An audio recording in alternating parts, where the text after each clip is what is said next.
I never thought a simple car breakdown could change absolutely everything in my life. I was heading home after an exhausting day at work, already imagining myself on the couch binging the series I'd started, with that frozen pizza waiting for me. Traffic was heavy, like always, and suddenly, that noise. You know the sound, the one that makes your heart drop? The kind that screams, "You're about to have a seriously bad day?" The car started making this horrible metallic screech and just died right in the middle of the highway. Horns blaring behind me, people yelling, and I'm just sitting there frozen, clueless about what to do.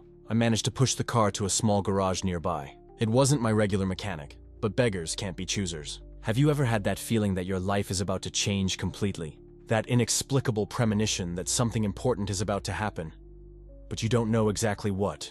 That's exactly what I felt when he emerged from the back of the garage. The smell hit me first, motor oil mixed with soap and sweat. Hands.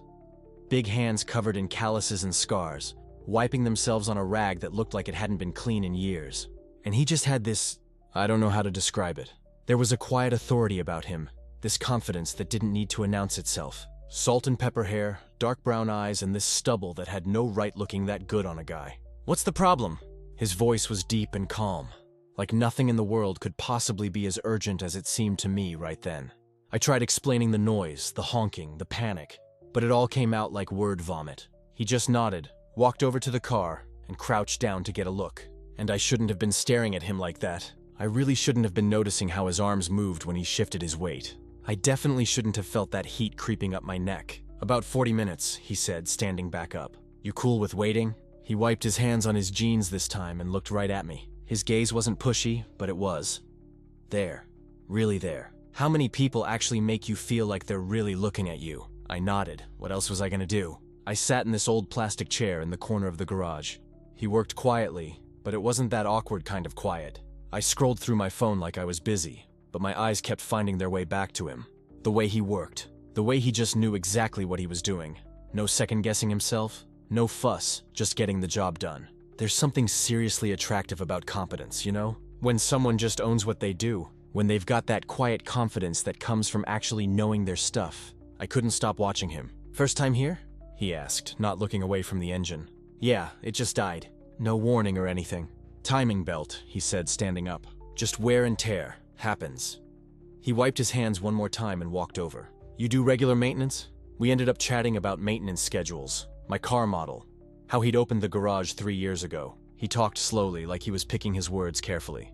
Not in a weird way, just like he wasn't in a rush. And then, kind of out of nowhere, he brought it up. "My ex-wife used to hate this place, said the smell never came off my hands, no matter how much I washed them."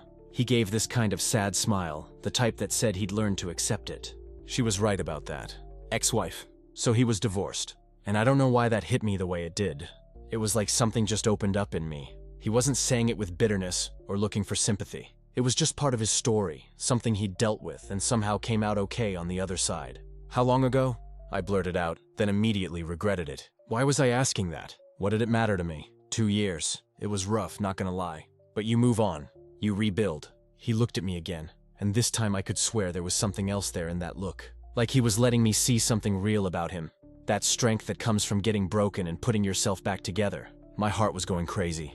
I mean, I knew why, but I didn't want to look at it. This guy was 40. I was 26. He had a whole past, a whole life story he'd already lived through. He seemed like someone who had figured stuff out, while I was still basically asking, who am I even? And somehow, that made it worse, or maybe better. I couldn't stop thinking about him.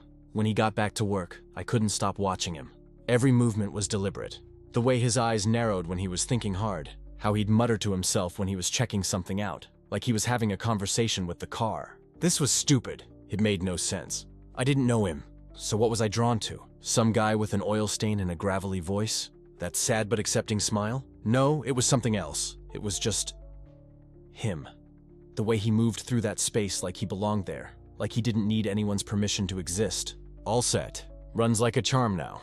He tapped the hood like he was congratulating the car. Though you should get a full service soon. Some other stuff's wearing down. I got up, grabbed my wallet, and my hands were actually shaking. Come on, it's just paying the bill and leaving. Just thank him and go back to your life. But when he handed me the bill, there was something else written on it. A phone number. If you ever need anything, hit me up. I do work off the books sometimes too. Can be cheaper than going through the usual garage overhead, if you know what I mean. He gave me this knowing smile like we were in on something together. I took the bill. Our fingers touched for like a second, and it was weird, electric, terrifying, but real. Thanks. What's your name? Roberto, you? Lucas. Nice to meet you, Lucas. Safe drive. I got in the car, stuck the bill in my shirt pocket right over my heart, started the engine, and yeah, it ran perfect just like he'd said. In the rearview mirror, he was still standing there at the garage entrance, watching my car pull away. I saved his number before I even got home. Seriously. I pulled up to a red light and added him to my contacts as Roberto Mechanic. But the real question was, does he give out his number to everyone who rolls through here? Or was there actually something behind it? Those days after were weird. He kept popping into my head at random times. During a work call, brushing my teeth. First thing in the morning, the image of him bent over the engine, his voice saying without the overhead. That split-second touch. And I started analyzing myself to death. Why was I attracted to him? What did that say about me? I'd always gone for guys my own age, people I had stuff in common with. But Roberto? He was a whole different world. He'd been married, lived through all that, dealt with divorce, completely reinvented himself. And me? I was still basically figuring out how to actually love someone. The thing that really got to me, though, wasn't the age gap. It was the thought of what people would say. The way I imagined them judging me. That voice in my head saying, "This is nuts. You barely know him. You're just attracted because he's hot and different." But what was I? Because what I kept thinking about was his steadiness. How competent he was. That vulnerability you could see in him because he'd been through the ringer and survived it. So did he think about me? Was the number just him being friendly to a customer? Or did he actually feel something when we touched? I pulled up my contacts, stared at Roberto Mechanic. My thumb hovered over the call button. Then I got scared and locked my phone. What would I even say? "Hey Roberto, your car work was great, but I can't stop thinking about you. Want to grab coffee without the car excuse?" Every scenario that popped into my head sounded like I was desperate. Pathetic even. But honestly, I did want to call him. I wanted to hear his voice. Just be around him again. Feel that sense of calm he gave off. That feeling like everything would be fine. That I didn't have to make things so hard. So a week goes by.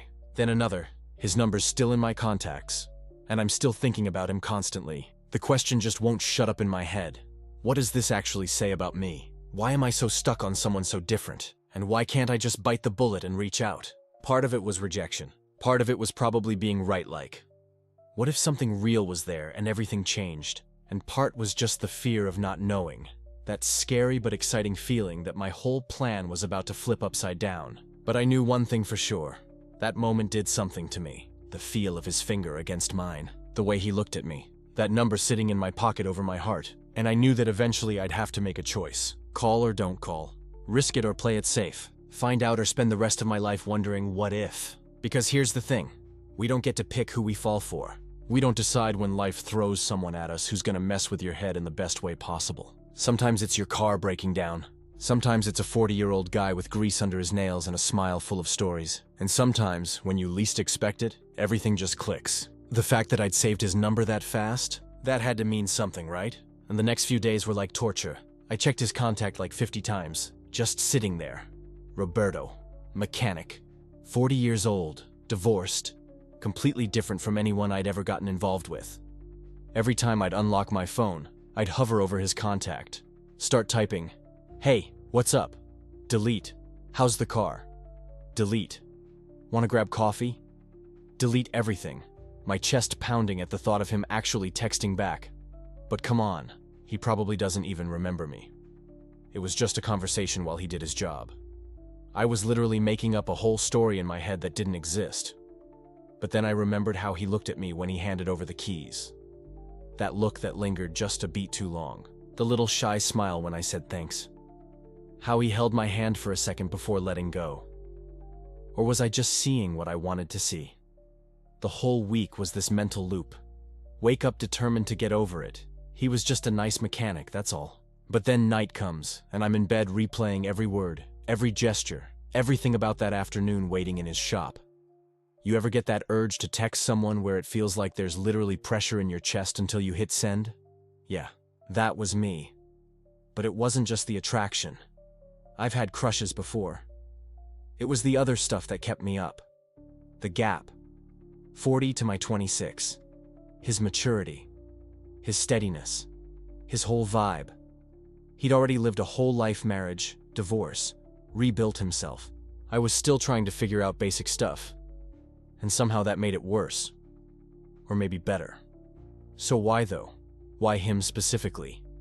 Why someone nothing like the usual guys I went for? Honestly? It came down to one thing, even though it was weird. To admit, there was something really grounded about him. Yeah, he was attractive in that simple, rugged kind of way that just hits different. But it wasn't that. It was how he moved.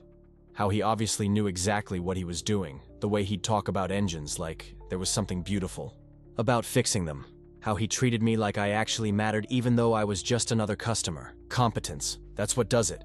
And I was learning this the hard way. Then there was that voice in my head, the annoying one. What's everyone gonna say? He's like 15 years older.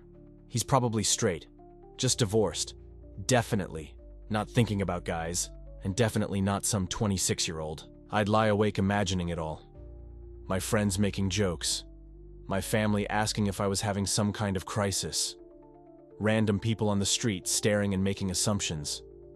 And then I'd catch myself asking, seriously, why do I care what random people think about my feelings? That was the real question that threw me. Why was I letting strangers I'll never see again have more power over my choices than I do? But it wasn't just the external stuff. There was the internal fear too. Being wrong. Texting him and finding out he wasn't interested, that it was all in my imagination.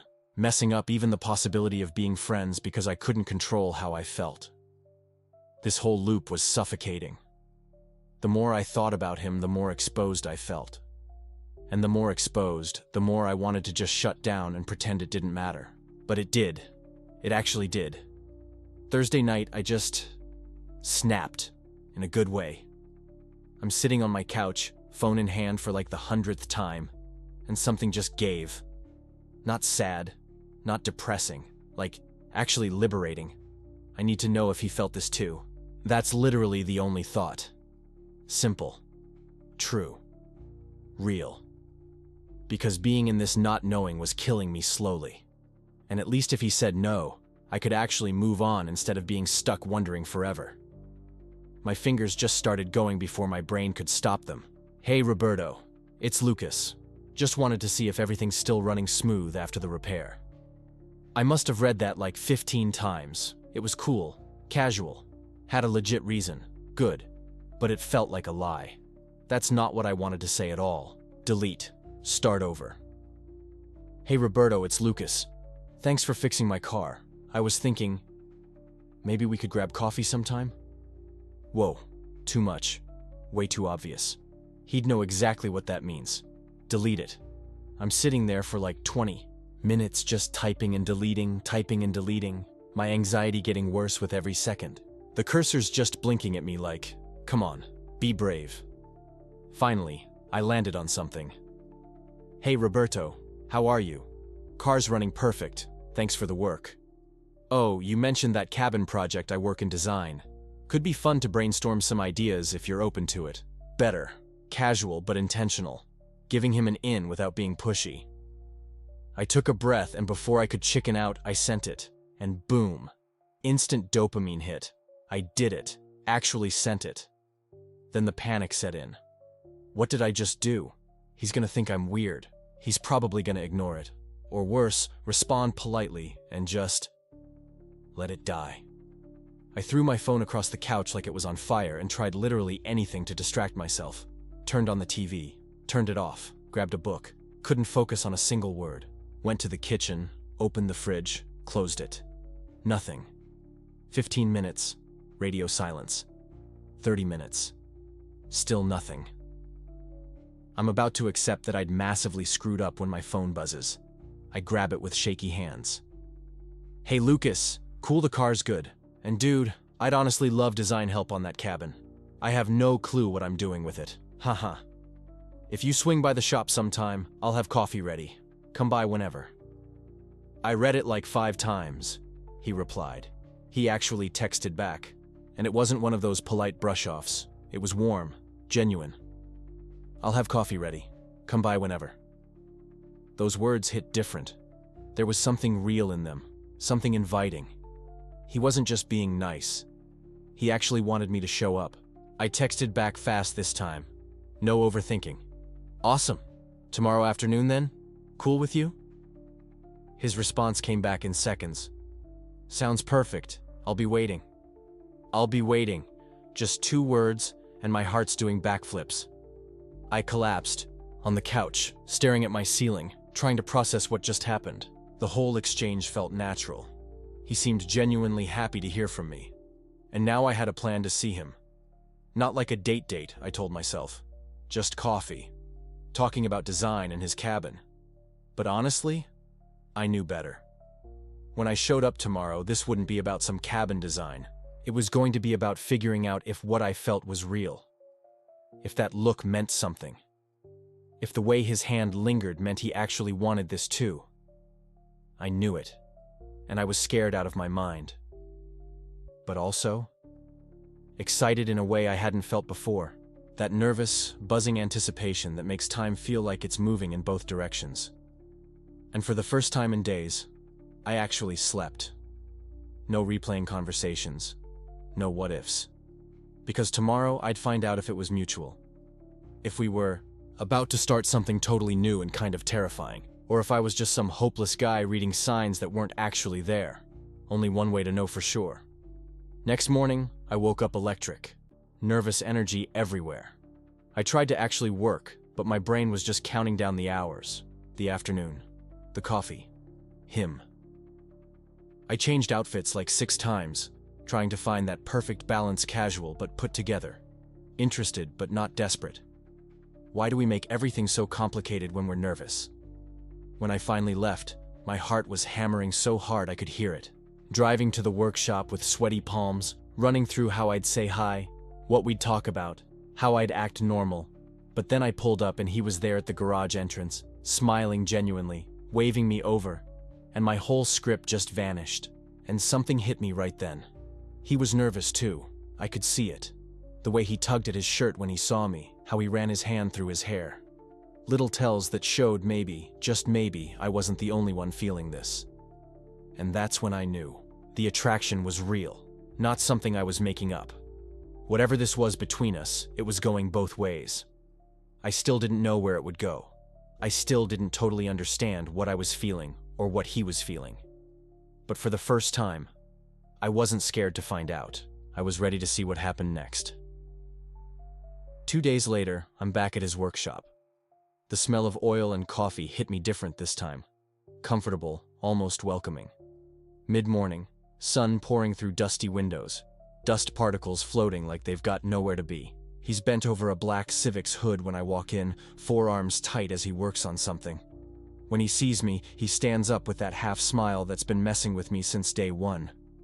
"You actually came," he says, and there's like this genuine thing in his voice, surprise and satisfaction mixed together, and my stomach just flips. "I came," I say, playing it cool like I hadn't been up half the night thinking about this. "You promise coffee?" He laughs, that deep laugh from his chest. "Right, the coffee, the whole reason you're here."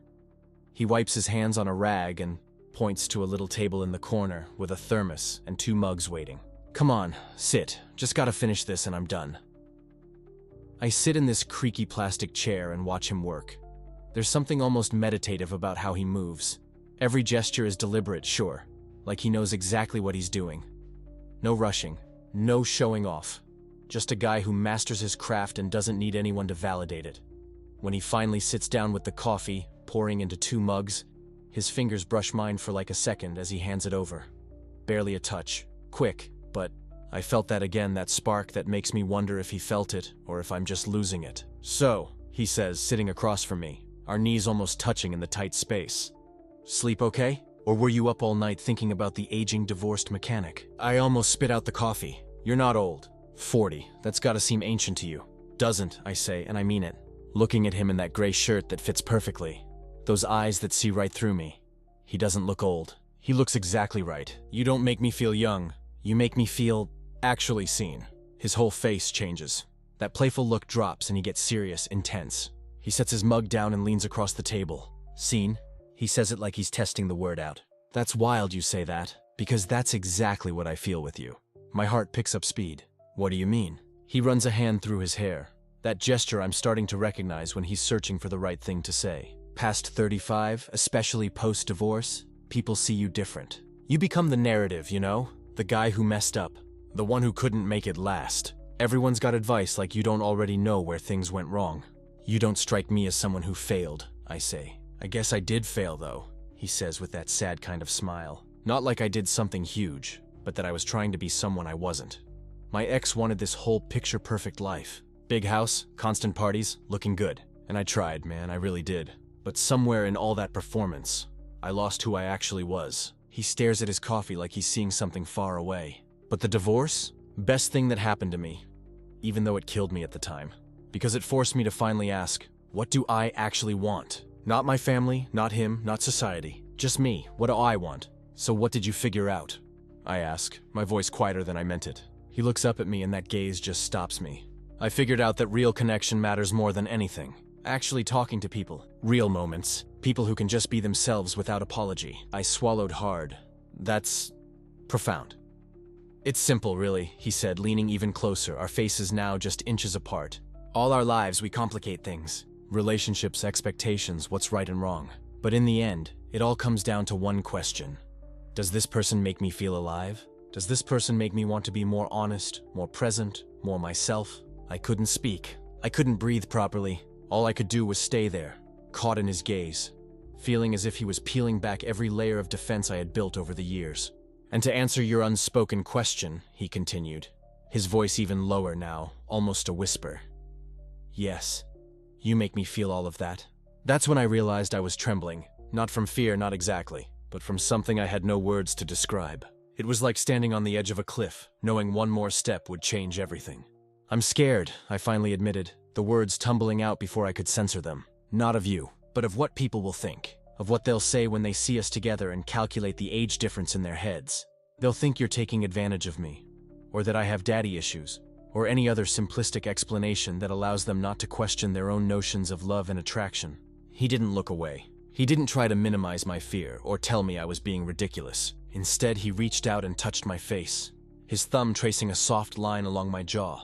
I understand that fear, he said softly, and it would be a lie to say I haven't thought about it too. But you know what I've learned in recent years? I stopped caring what the world thinks when I realized they aren't living my life. Those words dropped like a bomb into the silence between us. I stopped caring what the world thinks when I realized they aren't living my life. It was so simple, so obvious, and yet so revolutionary. Have you spent your life trying to please other people?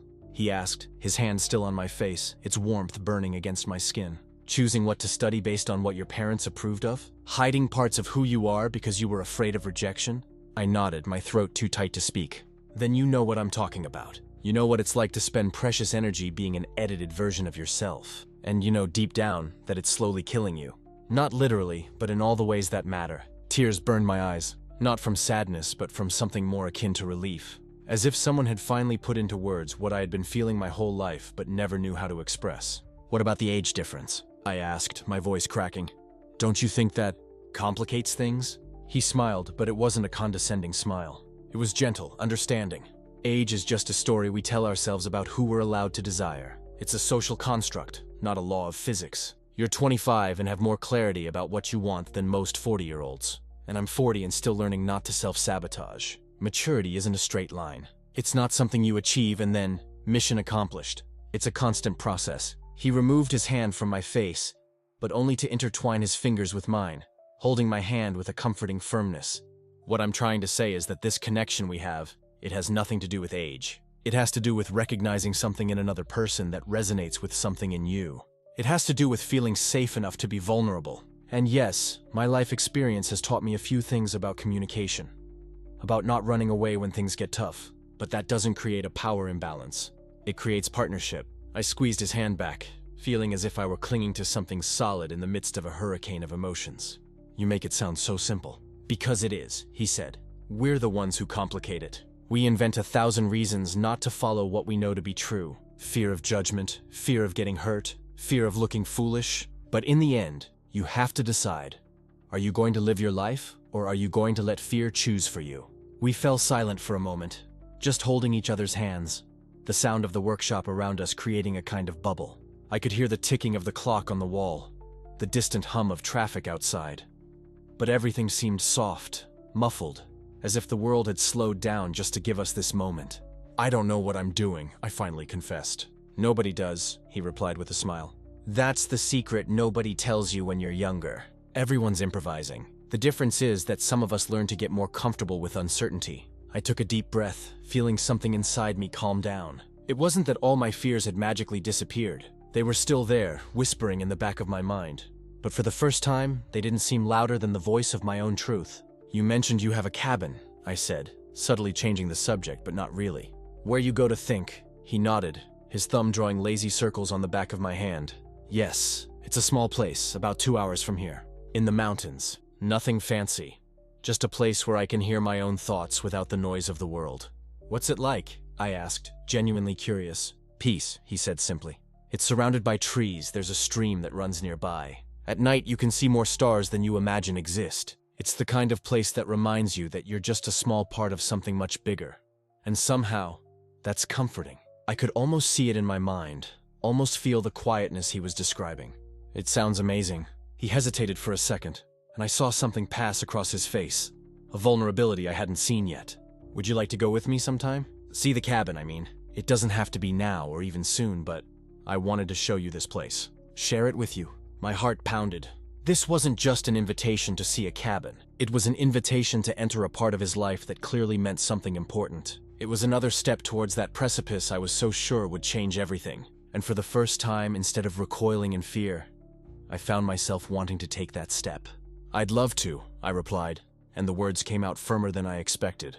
"I really would." The smile that lit up his face was different from all the others I had seen until then. It wasn't just happiness. It was hope. It was relief. It was as if he, too, was allowing himself to believe that this, whatever this was between us, could truly be real. He squeezed my hand once more before standing up, pulling me with him. For a moment we stood there, in the middle of that workshop full of tools and disassembled cars, so close that I could feel the warmth of his body. "Thank you," he said softly, "for allowing yourself this, for not running away when you got scared." "Thank you for making me feel like I don't need to run away," I replied. And there, in that imperfect moment full of motor oil and cold coffee, I knew that something fundamental had changed. Not within him, not within me, but in the space between us. Where before there was uncertainty and fear, now there was possibility. And that was enough. For now, that was more than enough. You ever say yes to something that totally freaks you out? Because I just did. And now I'm basically convincing myself I've made the worst decision ever. "No strings," he'd said. "Just thought you might like some peace and quiet." No strings. Like inviting someone to a cabin in the middle of nowhere comes without meaning. Like my heart wasn't about to explode out of my chest, and I just heard myself say, "Yeah, I'd love that," before my brain caught up. His smile hit different, genuine, the kind that transforms your whole face. For a second, everything felt right. Easy. Like this was exactly what was supposed to happen. Then I walked out of the workshop and everything got real. What the hell did I just agree to? A whole weekend, alone, in an isolated cabin, with a guy I barely know, a 40-year-old, a divorced 40-year-old, someone who makes me feel stuff I didn't even know was possible. What was I thinking? Oh yeah, I wasn't. That's exactly the problem. The next few days are basically me at war with myself. Voice one, the scared one. "This is insane. You're moving way too fast. What if something's off? What if you're seeing things that aren't there? What if he's just messing with you? What if? Voice two, the hopeful one. But what if you say no and regret it forever? What if this is it? What if you're actually right about what's between you two? What if?" They go back and forth all day. Work, dinner, all night staring at the ceiling, rewinding every word we said. You know that thinking spiral where you just can't stop? Where every little thing becomes proof for one side or the other. Where you convince yourself of something and then 20 minutes later you're convinced of the opposite. That's me. A constant loop of fear and hope. Wednesday, 90% sure I should bail. Just send a text, I'm thinking. Make something up. Say work stuff came up, he gets it. Thursday, 90% sure this is the best thing I could do. You deserve this, I tell myself. You deserve to see where this goes. You deserve to be happy. Friday, the day before. I'm sitting on my couch, staring at a half-packed backpack, completely frozen. Then I got a text. "Hey, I know you're probably nervous, I am too. Just want you to know, if you change your mind, that's completely cool. No judgment, no hard feelings. It's your call." And something about that just flipped a switch. Because he wasn't acting like this was nothing. He wasn't downplaying the weight of it. He was saying he got what I was feeling. He was giving me permission to be scared, permission to have doubts, permission to be human. And right then I got it. I've spent my whole life terrified of judgment, rejection, not being enough, wanting stuff that didn't fit what people expected. That fear had basically locked me in my own prison. But this guy wasn't judging me, wasn't pushing me. He was just creating space for me to figure out who I actually am. And I realized the fear wasn't about him. It was about me, about finally facing the stuff I'd been avoiding, about admitting what I actually want, about deciding to be real, even if it means letting people down, breaking their expectations, putting everything on the line. The fear was about that point of no return. Because once you say it to yourself, you can't unsay it. Once you start living your truth, you can't fake it anymore. And that's truly terrifying. But you know what's even more terrifying? Reaching 50, 60, 70 years old and looking back at this moment and thinking, what if I had been brave? What if I had gone? How different would my life be? I didn't want to live with that regret. I couldn't. So on Friday night, I finished packing my backpack. I put in comfortable clothes, a book I'd never managed to finish, my phone charger, and a fragile but real determination that I deserved to find out where this would lead. Saturday morning arrived too quickly. I stood in front of the mirror, looking at myself, trying to find some clue in my own reflection about whether I was doing the right thing. My appearance hadn't changed, but something inside me had. I could feel it. The phone rang again.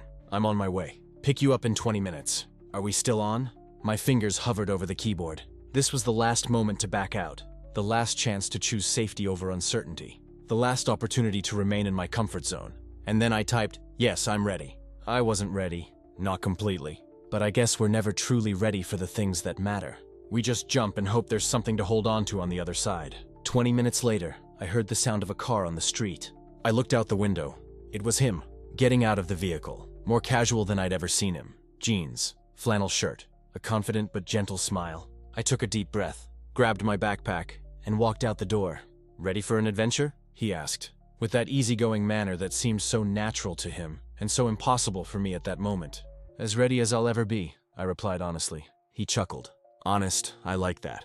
We got into the car. He turned on some music, something soft and instrumental that immediately eased the tension in my chest. And then we started driving.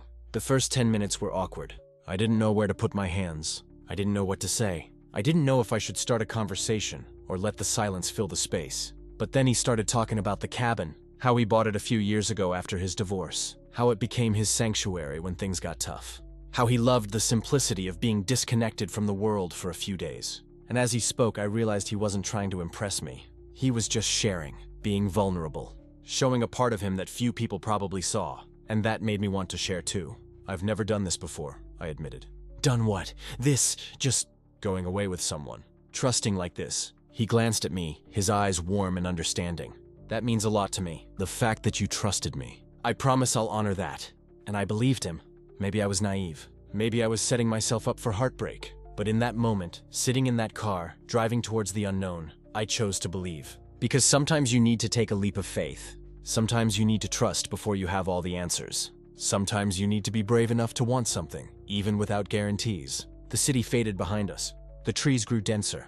The road became narrower. And with every mile that passed, I felt something strange happening inside me. Fear was turning into anticipation.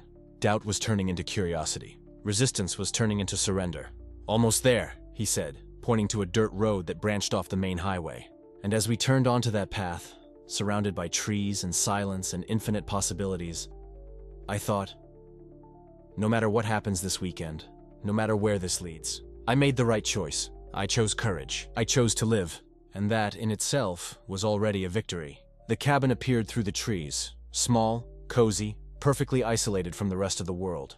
Exactly as he had described. He parked and turned off the engine. The sudden silence was deafening. There was no car noise. No honking. No distant voices. Just the sound of the wind in the trees and birds in the distance. Welcome to my sanctuary, he said softly. And as I got out of the car, looking at that place that represented so much, possibility, risk, truth, fear, hope, I knew my life had just changed. I didn't know what would happen in the next 48 hours. I didn't know if it would be magical or disastrous or something completely different. But I knew one thing for sure. I was no longer the same person who had said yes 5 days ago. I had crossed a threshold, and there was no turning back. And the scariest and most exciting part? I didn't want to go back. Not for a second. The dirt road seemed endless, but but when we finally arrived, I understood why Lucas loved that place so much. The cabin was small, rustic, made of aged wood that blended perfectly with the surrounding trees. There was nothing sophisticated there, no unnecessary luxury, just peace, silence, isolation from the entire world. When I got out of the car, the fresh mountain air filled my lungs. It was different from the city air, cleaner, more honest in a way. Lucas was beside me, watching my reaction with a slight smile on his lips. "So, what do you think?" he asked, with that husky voice that had already become familiar. I looked around, trees everywhere, the distant sound of a stream. No sign of civilization, except for that small cabin that seemed to have been built by someone who just wanted to hide from the world. "It's perfect," I said, and for the first time in weeks I felt like I could just exist. Away from everything, away from the stairs, away from expectations, away from my own need to pretend I had it all figured out. Lucas unlocked the door and we went inside. The interior was exactly what I expected. A stone fireplace dominated one wall, simple but comfortable furniture, a wooden table with 2 chairs, a small kitchen in the corner, and a double bed covered with a thick wool blanket.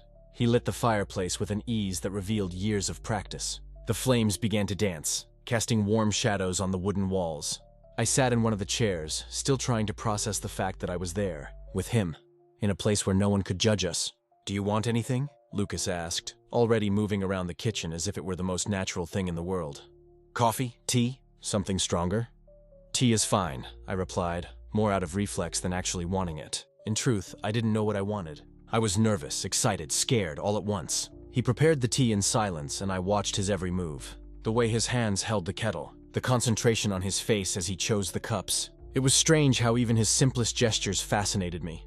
When he finally sat across from me, placing the cups on the table, he looked directly into my eyes. And there was something different in that gaze, something deeper.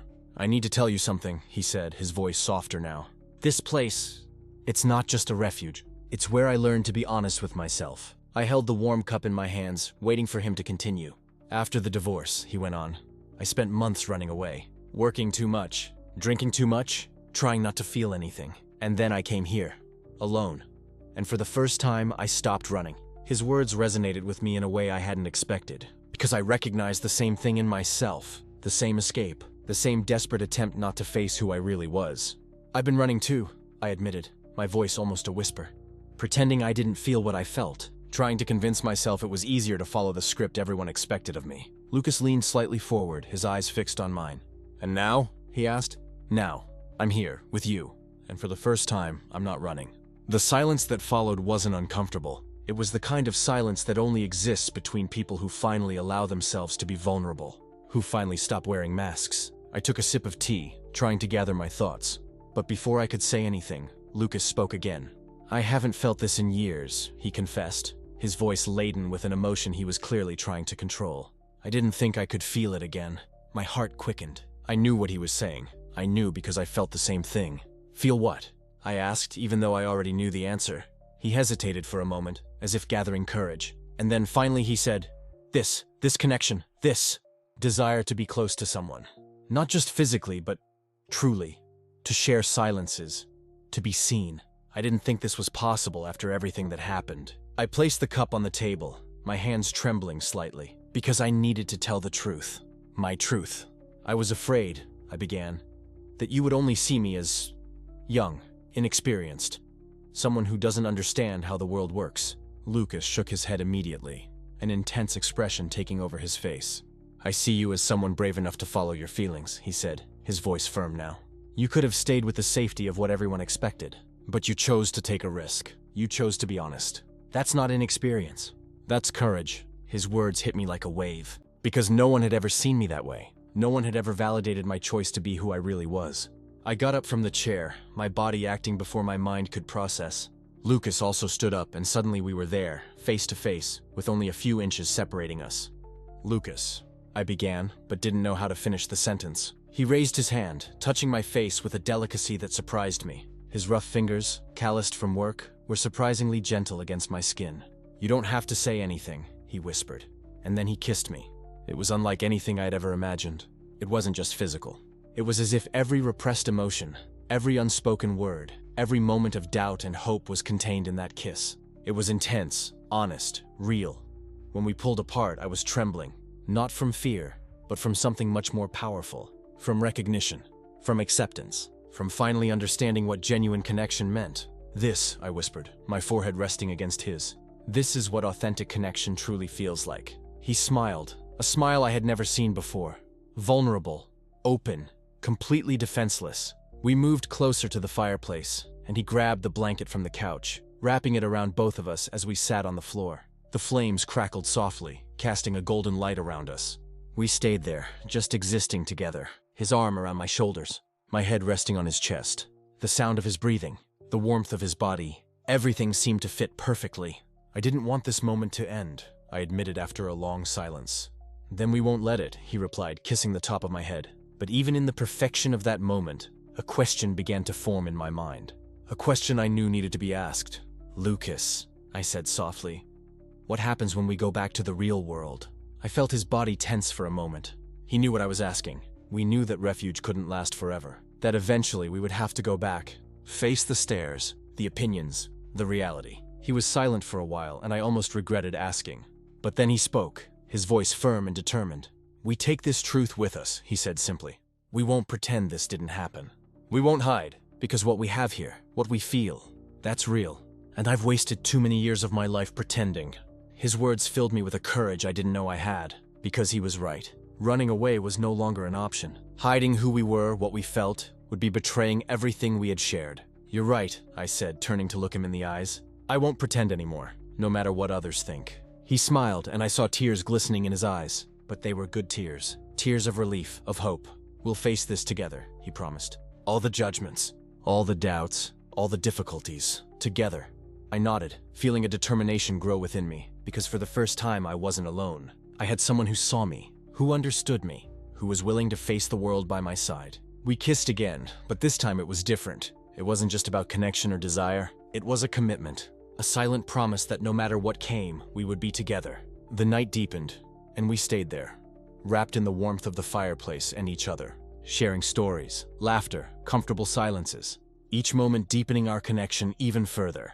At some point we moved to the bed, but it wasn't about sex. It was about intimacy, about sleeping in each other's arms, about waking up and seeing the face of the person you chose, knowing you made the right choice. Lying there with Lucas beside me, his deep breathing indicating he had finally relaxed, I looked at the cabin ceiling and smiled, because I knew my life would never be the same. And for the first time, that didn't scare me. It filled me with hope. Tomorrow we would return to reality, but we would carry this truth with us. And nothing, absolutely nothing, could take that away from us. I woke to the soft morning light filtering through the cabin curtains. For a moment, I lay still, just watching the dust motes dance in the sunbeams. Beside me, he slept peacefully, his face relaxed in a way I had never seen in the workshop. There, without the armor of the experienced mechanic, he seemed free. And I realized I felt free too. For the first time in months, maybe years, there wasn't that weight on my chest. That feeling of constantly justifying myself, explaining myself, trying to fit into expectations that were never mine. He slowly opened his eyes and smiled when he saw me watching. "Good morning," he murmured, his voice still hoarse with sleep. "Good morning." We lay there in that comfortable silence that only exists between people who truly understand each other. But I knew we needed to talk. About all of this. About what had happened, what was happening. And most importantly, what would come next. I got up and went to the window. Outside, the lake reflected the morning sky like a perfect mirror. 2 ducks swam peacefully, leaving small ripples that expanded into perfect circles. "You're thinking too loudly," he said from behind me, already sitting up in bed. I laughed, but it was a nervous laugh. "It's just... last night was intense. And now, in the light of day, I keep thinking about how to go back to the real world carrying all of this." He got up and came to where I was. He didn't touch me, just stood beside me, looking out the same window. "Want to know what I learned after my divorce?" he began, his voice calm but firm. "I stopped waiting for permission to live my truth. For years, I was stuck in a marriage that looked right on paper, but was completely wrong in practice. Everyone said we were the perfect couple. Same age, same background, same life expectations." He paused, and I could feel the weight of the memories in his words. But perfect on paper doesn't mean real in life. And when I finally had the courage to admit it, half the people called me crazy, the other half selfish. You know what I discovered? That their opinion didn't change anything about what I felt. The pain was still mine, the decision was still mine, and the life I had to live was also mine. I turned to face him. But isn't it scary? Knowing they'll judge, they'll talk, they'll have an opinion about something that's none of their business? It's terrifying, he admitted, and there was a brutal honesty in those words. But you know what's more terrifying? Reaching 60, 70 years old and realizing you lived the life others expected of you, not the one you wanted for yourself. Something stirred within my chest, an understanding that went beyond words. So you just ignore what others think? No, he shook his head. I don't ignore. I choose. I choose which opinions matter. My mother has known me for 40 years, lived things with me, watched me grow. Her opinion carries weight because it comes from love and real knowledge. But my neighbor who knows me from a hallway greeting? That coworker who never had a deep conversation with me? Why on earth should their opinion about how I live my life matter more than my own? It was so simple when he put it that way, but also so revolutionary. People will always have opinions, he continued, now looking directly at me. About the age difference between us, about the fact that we're two men, about anything that doesn't fit into the perfect little box they've built in their heads. The only question that matters is, have we decided whose opinions truly matter? And there, in that cabin isolated from the world, I had the clearest answer I'd ever had in my life. I choose us over their comfort, I said, and my voice came out firmer than I expected. I choose this truth over the convenient lies I could continue living. The smile he gave me in that moment was worth more than 1,000 approvals from people who never truly cared about me. We made coffee together, that domestic intimacy that felt both strange and perfectly natural. He made scrambled eggs while I toasted bread, and we laughed when we almost let everything burn because we got distracted by an argument about which was the best movie of the 80s. Blade Runner, no doubt, he defended. The Terminator is objectively superior, I countered, feigning indignation. You're only 28. How can you have a formed opinion on 80s movies? Netflix exists, you dinosaur! He threw a piece of bread at me, and I threw it back, and suddenly we were laughing like idiots there in the kitchen. And that lightness, that ability to be completely silly and authentic without fear of judgment, that was something I had never had with anyone. After coffee, we sat on the wooden deck overlooking the lake. The sun was already higher, warming our faces. I knew we needed to have that conversation. The conversation about what would happen when we went back. So, I began, a little awkwardly. How do we do this? In the real world, I mean. He was quiet for a moment, his eyes fixed on the horizon. Look, I'm not gonna lie to you. It won't be easy. There will be stares, comments. That aunt at family lunch who will ask invasive questions thinking she has the right to know everything about your life. What wonderful advertising you're doing, I joked, but there was real anxiety in my voice. He took my hand. But there will also be these moments. Breakfast laughing at silly things, 3 a.m. conversations about things that matter. Someone who truly knows you, not the edited version you show the world. I squeezed his hand back. It's not about rebellion, is it? I said, more to myself than to him. It's not about proving anything to anyone, or about breaking rules just for the sake of breaking them. It's about choosing truth, choosing something real instead of something that seems right. Exactly, he confirmed, and there was pride in his voice. You understood, and I had understood. Finally. All that fear I felt, all that need to hide, to justify myself, to make it smaller than it was, all of it came from believing I needed permission. Permission from society, from my friends, from my family, as if my life were a kind of democracy where everyone had the right to vote. But it wasn't. My life was mine, and I was tired of living in test mode, waiting for approval to finally start living for real. I'm scared, I admitted, because honesty was the foundation of it all. Scared of losing people, scared of disappointing, scared of making the wrong choice. Me too, he said, and there was relief in hearing that. I'm scared that the age difference will take its toll later on. I'm scared of not being enough, of you realizing you want something different. But you know what scares me more? Letting fear decide for me. I kept looking at the lake, processing it. The ducks had gone, but the ripples they left still spread, reaching the banks. I don't need perfect, he continued, turning my face so I would look at him. I had perfect on paper. I had the right wife, the right house, the right dog. And it was empty. It was a pretty picture with no real emotion. What I need is real. Complicated, imperfect, scary, but real. I felt tears burning my eyes, but they weren't tears of sadness. They were of relief, of recognition, of finally feeling seen. This is the most real I've ever felt, I said, my voice trembling a little. Scary and confusing and completely outside of all the plans I had for my life, but the most real I've ever lived. He pulled me into a hug, and we stayed like that for a time I can't measure. There, with the sound of the lake in the background and the warmth of the sun on our backs, I felt like I had come home. Not to the cabin, not to any physical place, but to myself, to my truth. We spent the rest of the morning and part of the afternoon just existing. We read, we talked, we were silent. He showed me how to tie that fishing knot that never catches anything. And I taught him a card game my grandmother used to play with me. Small moments of exchange, of building something that was just ours. When we started packing our things to go back, I felt a pang in my chest. I didn't want that bubble to burst. There, it was just us. Out there, we would go back to being the mechanic and the client, the 40-year-old and the 28-year-old, the divorced man and the eternally single man. "Hey," he said, noticing my hesitation. "We're not leaving this here. We're taking it with us." "How do you know?" I asked, genuinely curious, because it wasn't the cabin that made us honest. We chose to be honest, and we can make that choice anywhere. He was right. The cabin wasn't the escape. It was the place where I finally had the courage to stop running. The drive back was different from the drive there. Less nervous, less full of expectations and undefined fears. Now there was clarity. Not about the future, because the future is always uncertain, but about the present, about who I was at that moment and who I chose to be. We stopped at a gas station halfway. While he filled up, I went inside to buy water and snacks. The attendant, a woman in her 60s, smiled at me. "Family trip?" she asked, making conversation as she rang up the purchases. Before, I would have panicked. I would have mumbled something vague, changed the subject, made up some story. But there, at that generic gas station in the middle of nowhere, I made a different choice. "Something like that," I replied with a smile. "A special weekend." That's good, dear. We all need those moments." I got back into the car with a new lightness in my chest. I hadn't proclaimed anything, hadn't given a speech, but I also hadn't lied. I hadn't denied it. And this small victory, so insignificant to anyone else, was monumental to me. "You're different," he commented as we drove back. "Different how?" "More present. Like you're actually here, you know?" I knew, because for the first time in my life I wasn't 3 steps ahead, worrying about 1,000 future scenarios. I wasn't trapped in 1,000 past regrets. I was there, in that car, with that man, on that road. Present, real, alive. When we arrived back in the city, the sun was already setting. He pulled up in front of my apartment, but neither of us got out of the car immediately. "So," he said, with that slightly crooked smile I knew so well. "Same plan next time?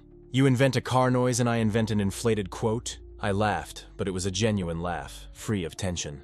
"Or we could just go on a date, like normal people." "Normal people," he repeated, as if testing the concept. "I like that." We said goodbye with a kiss that was both a farewell and a promise. When I went up to my apartment, I sat on the sofa and just breathed. I looked around the familiar space, but I was the one who was different now. I picked up my phone. 3 messages from my best friend asking how the weekend had been. Normally, I'd invent some vague story about staying home, watching series, nothing much. But today, in that moment, I made a different choice. "It was intense," I typed. "I'll tell you everything tomorrow." But in short, I met someone special. I hit send before I could regret it. My heart raced, but it wasn't just fear. It was excitement. It was the feeling of finally starting to live unapologetically. I looked in the hallway mirror. The same old face stared back at me, but something in the eyes was different. There was a certainty there that hadn't existed before. An acceptance. And I understood something fundamental. That mechanic hadn't fixed my car. I mean, technically the Civic was running perfectly now. But what he had really done was help me fix my relationship with the truth. With my truth. For years, I lived as if my existence needed external validation. As if every choice had to pass through an invisible committee of approval. And I was so busy trying to fit into others' expectations that I forgot to ask what I really wanted. That weekend in the cabin wasn't an escape from reality. It was where I finally came home. To myself. To the person I always was, but had been so afraid to let exist completely. I learned that age differences don't define connection. Honesty does. That love doesn't come with a societal approval certificate. That vulnerability isn't weakness. It's the bravest form of strength there is. And I learned that my truth matters more than their approval. All of them. Those who will turn up their noses, those who will make jokes, those who will think they have the right to comment on a life that isn't theirs. Because in the end, when I'm 60, 70 years old, I won't look back and be proud of having pleased people who never truly cared about me. I'll look back and be proud of having had courage. The courage to choose truth over convenience. The courage to choose real love over relationships that only look right on paper. My phone vibrated. A message from him. "Already missing you." I smiled. Me too. And there, in that ordinary apartment, on an ordinary Monday of a life that until last week seemed completely ordinary, I made a promise to myself. A promise to never again live waiting for permission. A promise to never again diminish my love to fit into others' comfort. A promise to honor this courage that cost me so much effort to find. Because in the end, the opinion that truly matters is mine.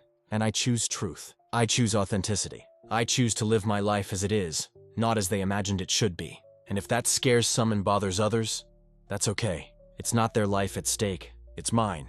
And I am finally ready to truly live it.